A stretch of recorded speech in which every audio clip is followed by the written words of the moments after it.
Hi there, in this video I will show you how to add and manage users in WordPress, and I will also explain the different user rules, what they mean and when to use them. If you are running a blog, a team site or even a WooCommerce store, understanding users and their rules is super important. So let's get started. So what are users? Users are people who have access to your WordPress site. They can log in with their own username and password, and depending on the rule you assign them, they will have different levels of control. So if you are working with a team or giving access to someone like a writer, editor or developer, this is how you manage it. Let me show you how to add a new user. Just log into your WordPress dashboard. On the left hand side, click on users and then click on add new. You will see a form. Fill out the basic details like username, email address, first and last name, website and strong password.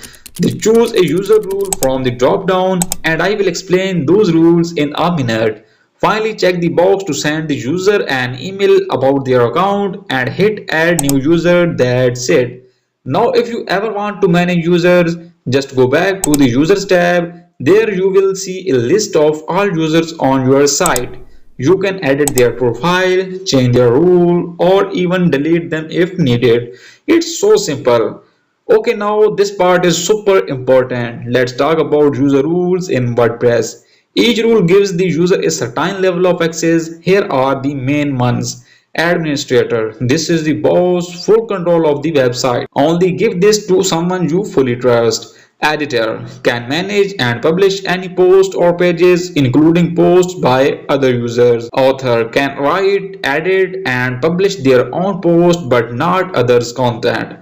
Contributor can write and edit their own post but cannot publish them. An admin or editor has to approve. Subscriber, very basic, can only manage their profile, usually used for membership or simple access. So when adding users, always choose the rule based on what they need to do.